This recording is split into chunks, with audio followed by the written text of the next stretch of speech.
Hey guys, Sideways Gear Guys here. I'm Sev. And I'm Marin, and today we are going to talk about the Lib Tech TRS Pro, the Total Ripper series. This thing could definitely rip your roast beef sandwich in half. It can cut down a flying tomato. Right at the shins. But is a serrated side cut profile my favorite thing in a snowboard? Not really. There's a lot going on with Magnetraction, and some of them I like, some of them I don't. This one I'd say that the Magnetraction is fairly strong, and mixed in with the C2X camber, which is camber underneath your feet with that rocker in the center, sort of like the Fun Slinger, but just a little bit more mellowed out. And yeah, it was a tough one for me because there's a lot of hype behind this board. I had high expectations, and to me, it didn't live up to that. Well, and I mean, ultimately, there's a lot of hype around Magnetraction also. It's a significant part of Lib Tech as a brand and Mervyn as a factory as far as the type of boards they make and how they approach that side cut profile. Magnetraction ultimately is supposed to really grab the snow better because it has more contact points with the snow. It's never been one of my favorites because I find that it's a little bit overkill and that having that many contact points kind of kills the natural side cut of a board and doesn't make boards that really carve nice and smooth. I've been challenged on that this year as we have ridden a couple Magnetraction boards that did feel different than this, but in the case of the TRS, I really found that the Magnetraction did interfere with how I was snowboarding and how I felt about the board. And it's not like if you're an active snowboarder, when I say that edge active, where you're going turning really hard, and that's a big aspect carving and snowboarding. It should be taken into consideration all snowboards.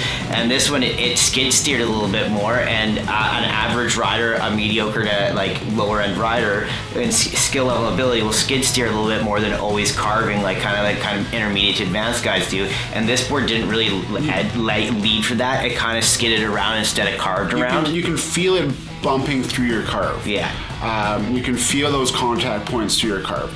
And we're ultimately what the real test for this board is, and where it's supposed to shine the most is on icy and hard pack stuff. And to me, that's where it actually felt the worst. Rolling into the border cross at Big White, the first roll in there into the first turn was a big sheet of ice, and we took every board we rode over those couple of days through that, and this one ultimately felt the least in control and just the most chattery when we rolled over that section of the course. That being said about the Magnetraction, we'll leave that for now.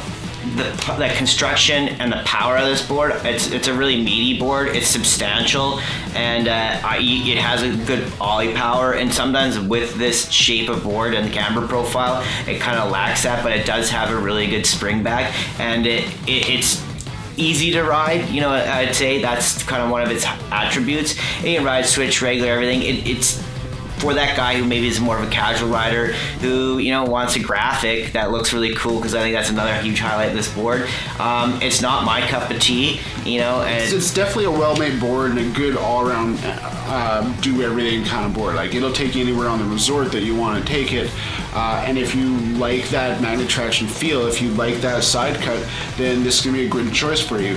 If you don't like that kind of Magnetraction feel, then I mean, it speaks for itself. Like, you're not going to buy a Magnetraction board, but ultimately, if you have a chance to ride it, that's going to be your best thing, because that's going to give you actual direct feedback as far as how this board feels for you and if it's the right thing. Barring that, definitely get down and see your guys at the local board shop. Give them your particulars. Chances are they've stood on this board or something similar, so they're going to be able to respond and kind of give you an idea of what you should expect and if they think it's going to be a good board for you to go rip on. Yeah, and you can flex it, smell it, slap it, feel it. Go to your board shop, subscribe, stay tuned, hit us on Instagram, hit us on Facebook. Hit us in the comments. We'll answer back. Chit chat and stay tuned.